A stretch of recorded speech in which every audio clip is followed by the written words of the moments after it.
तेजस्वी यादव भी पहले खत्म हो गया, ममता आज खत्म हो गया। জোর করে দখল করে যদি কেউ মনে করে যে আমি কি রেজিগনেশন দিতে হবে, নো নট দ্যাট। पश्चिम बंगाल से दो तस्वीरें जो हैं वो आज यानी दूसरे दिन जब भारतीय जनता पार्टी ने एक हिस्टोरिक विजय जो है पश्चिम बंगाल में हासिल की तब सामने आई। भारतीय जनता पार्टी ने लगभग 207 सीटें हासिल की हैं 294 में से, यानी 294 में से। पहली तस्वीर ये थी जिसमें आप देख सकते हैं कि ममता बनर्जी अपने कुछ लीडर्स के साथ हाथ जो है जोड़कर खड़ी हुई है, और जो दूसरी तस्वीर थी वो ज़्यादा भयानक थी क्योंकि इसमें दिखाई पड़ रहा है कि किस तरह से वायलेंस जो है अब पश्चिम बंगाल में होना शुरू हो गया है। लेकिन सबसे पहले हम बात करते हैं ममता दीदी की। तो जब ममता दीदी कहती हैं कि वो रिज़ाइन नहीं करेंगी क्योंकि उनका ये मानना है कि जो इलेक्शन है यानी चुनाव जो पश्चिम बंगाल में हुए उन्हें लूटा गया है। एक प्रेस कॉन्फ्रेंस उन्होंने कोलकाता में बुलवाई जिसमें उन्होंने ये दावा किया कि जो पश्चिम बंगाल के चुनाव थे वो रिग्ड थे, यानी उनमें गड़बड़ी हुई और जो स्टेट है यानी राज्य है उसे फोर्सेबली एक्वायर किया गया है, जबरन जो है सत्ता जो है वो भारतीय जनता पार्टी हासिल करने की कोशिश कर रही है। तो आइए सुनते हैं कि ममता बनर्जी ने इस मुद्दे के ऊपर क्या कहा। I am grateful to all my India team's leaders. Sonia ji rang up me, Rahul Gandhi rang up me, Arvind Kejriwal, Uddhav Thackeray, Akhilesh Yadav, Tejaswi, Hemant Soren Yadav, Jharkhand Chief Minister, all the allies of United India Alliance, Indian Alliance, they said we are totally, absolutely with you. I think our solidarity will be united and strong for the next days. Akhilesh requested me to come today itself, but I said you come better tomorrow. So he's coming tomorrow, and one by one everybody will come. And then I told you that my target is very clear. I will strengthen the India team just like a small person. And now I don't have any chair, so I am a commoner. So you cannot tell me that I am using your chair. I am now freeborn. I gave full life for service to the people. Even these 15 years I have not withdrawn one paisa of pension or I have not taken one paisa of salary also. But now I am free bird. So I have to do some work that I will manage to do it. And our party will see they started torturing all of our people. Even scheduled caste, scheduled tribe, they are not spared. One little girl is working with me, scheduled caste family. Her family was ground from last night. She is having one daughter, they have their daughter-in-law, newly married. BJP said we will rape you. And her father, grandma is about 92 years old. She became ill, but they are not allowed to take water, even drinking water, from the outside. From Bhangur to Barasat, Barasat to Deganga, Deganga to Kolkata, Kolkata to North Bengal, North Bengal to Jungle Mahal, all area, South Bengal to North Bengal, Bardhaman to Birbhum. BJP, along with goods, started atrocities, and they think that some people may go for their bindings, but heartily they are not. And please remember that police is totally inactive. Hardly আমি যদি শপথ দিতে যেতাম তাহলে আমি রেজিগনেশনটা করতাম। এখন তো কোয়েশ্চেন ডাজন্ট অ্যারাইজ। জোর করে দখল করে যদি কেউ মনে করে যে আমি কি রেজিগনেশন দিতে হবে, no not that. Now also I want to say that we didn't lose the election. It is their forceful attempt to defeat us. Officially they may, through election commission, can defeat us. But morally, I am telling you that we won the election. दूसरी तस्वीर जो थी वो ज़्यादा भयानक थी, क्योंकि इसमें दिखाई पड़ रहा है कि किस तरह से जो टीएमसी के लीडर हैं जहांगीर खान, उनके दफ्तर के बाहर जो है वो तोड़फोड़ हो रही है। कुछ लोग जो तोड़फोड़ कर रहे हैं उनके पास भारतीय जनता पार्टी के झंडे भी दिखाई पड़ रहे हैं। ये तस्वीर ज़्यादा भयानक इसलिए भी है क्योंकि दिल्ली ने ये वादा किया था, खास करके चुनाव आयोग ने ये वादा किया था कि रिजल्ट्स आने के बाद भी जो है पश्चिम बंगाल में वायलेंस नहीं होगा, लेकिन वायलेंस जो है वो शुरू हो गया है।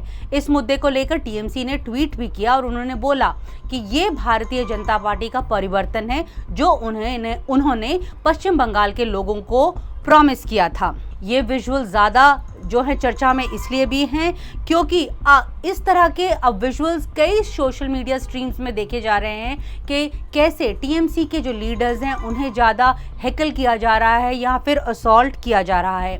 ये विजुअल्स इसलिए भी ज़्यादा चर्चा में हैं क्योंकि जो चीफ इलेक्शन कमिश्नर हैं उन्होंने कहा था कि जो फोर्सेस हैं वो 60 दिन तक बंगाल में रहेंगी चुनाव के नतीजे आने के बाद, ताकि वो इस बात को निश्चित करें कि वहाँ पे कोई वायलेंस नहीं होगा। लेकिन ये जो तस्वीरें हैं वो उनके इस क्लेम को गलत बता रही हैं। दूसरी तरफ जो ममता बनर्जी हैं उनका ये कहना है कि जो सीआरपीएफ है उन्होंने किस तरह से भवानीपुर के जब चुनाव के नतीजे आ रहे थे तो उन्होंने गड़बड़ी की और उन्होंने कहा कि ये जो चुनाव है वो किस तरह से छीना गया है उनसे। तो आइए सुनते हैं कि ममता बनर्जी ने इस मुद्दे के ऊपर क्या कहा। The candidate BJP itself went there inside along with 200 CRPF and 200 outsiders group, and then they beaten our people. Even the women were not spared, and they snatched all the 17 seat form. When I came to know, I started going there. First they stopped my car in the Jogubazar area, but I moved from the other way. When I entered, the CRPF said, no, you are not allowed to go. I said, I am the candidate. You are not allowing me. You are not allowing our candidate, our agent. So it is going on one-sided.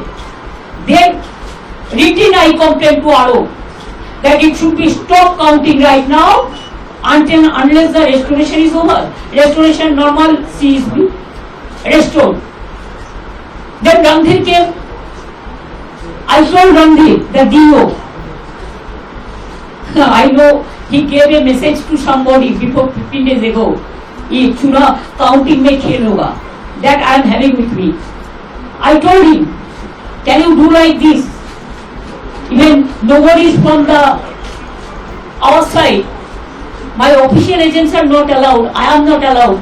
I went inside for few minutes. They kicked me in my belly. They kicked me in my backside, and they abused, physically manhandled, assaulted, and you cannot imagine what happened because that time CCTV was off. So far I know, I have seen the CCTV footage.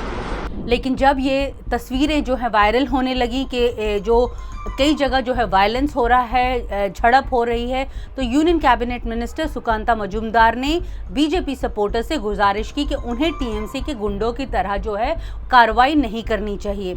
आइए सुनते हैं कि सुकांता मजूमदार ने अपने workers से क्या कहा। देखिए, उस पे हम स्पष्ट रूप से कहना चाहते हैं कि बीजेपी को बीजेपी बने रहना है, टीएमसी नहीं बनना है। टीएमसी को लोगों ने रिजेक्ट किया, इसलिए टीएमसी जैसा आचरण मत करिए। हम जानते हैं आपके ऊपर लगातार अत्याचार हुआ है, 2018 से अत्याचार हुआ है, लेकिन धैर्य धरिए, पुलिस उस पर कार्रवाई करेगी। हम टीएमसी के शूज में अपने पैर नहीं घुसा सकते। रावण रावण रहेगा, हम राम वाले हैं, राम को रावण नहीं बना। लेकिन पश्चिम बंगाल में जो पॉलिटिकल सुनामी यानी जो राजनीतिक सुनामी आई है वो अभी खत्म नहीं हुई है। जब ममता दीदी अपनी प्रेस कॉन्फ्रेंस कर रही थी तो उन्होंने इस बात का भी जिक्र किया कि किस तरह से जो इंडिया ब्लॉक के लीडर्स हैं वो उन्हें जो हैं उनके साथ खड़े हुए हैं उनकी इस लड़ाई में, उनके इस मुश्किल दौर में। तो आइए सुनते हैं कि ममता बनर्जी ने क्या कहा। I am grateful to all my India team's leaders. Sonia ji rang up me. Rahul Gandhi rang up me, Arvind Kejriwal, Uddhav Thackeray, Akhilesh Yadav, Tejaswi, Hemant Soren Yadav, Jharkhand Chief Minister, all the allies of United India Alliance, Indian Alliance, they said we are totally, absolutely with you. I think our solidarity will be united and strong for the next days. Akhilesh requested me to come today itself, but I said you come better tomorrow. So he's coming tomorrow, and one by one everybody will come.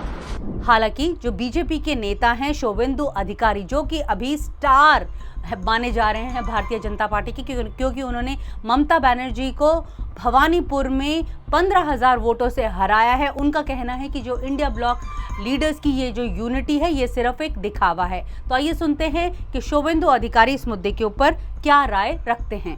हारने का पहले तो नहीं बोला, SIR के खिलाफ बोला, final voter list निकला, वही वोटर लिस्ट के ऊपर चुनाव लड़ा, कैंपेन किया, कैंपेन के दौरान बोल रहा हम लोग आ रहा है, एग्जिट पोल आया, बोले ये एग्जिट पोल झूठा है, काउंटिंग सेंटर में गया, जब हारने लग गया तब बोला ये मीठा नहीं है, चुनाव ये खत्म, राहुल गांधी भी खत्म, तेजस्वी यादव भी पहले खत्म हो गया, मुमताज खत्म हो गया, और आने वाला यूपी चुनाव में अखिलेश भी खत्म हो जाएगा। 12,000 जो आपने लीड दिया था, बोला था 12,000 से ज्यादा लीड करेंगे, तो 15,000 में लीड किया भवानीपुर। पूरा हिंदू कंसोलिडेट हो गया ना फुल। वो जो चेतला एरिया है वहाँ सब शरणार्थी है जी सर, और नीचे वाला जो CPM का लूज वोटर है सब मुझे वोट कर दिया। लास्ट लोकसभा चुनाव में भवानीपुर में CPM का 14,000 वोट, छोड़ दो कम से कम 10,000 वोट CPM का सपोर्टर ने देख लिया, ये सब CPM करके कुछ नहीं होगा, शुवेंदु करेगा, दे दिया मुझे। ये सब जब जो है पश्चिम बंगाल में चल रहा था, यहाँ पर दिल्ली में भारतीय जनता पार्टी ने केंद्रीय गृह मंत्री अमित शाह को जो है वो सेंट्रल ऑब्जर्वर नियुक्त किया है, ताकि वो पश्चिम बंगाल के अगले लेजिस्लेटिव लीडर यानी अगले मुख्यमंत्री का जो है वो चुनाव करें। तो अमित शाह जो हैं वो जल्द ही पश्चिम बंगाल जाएंगे और पश्चिम बंगाल को अपना एक नया मुख्यमंत्री भी जल्द मिलेगा। नई दिल्ली से नीता शर्मा, जनसत्ता के लिए।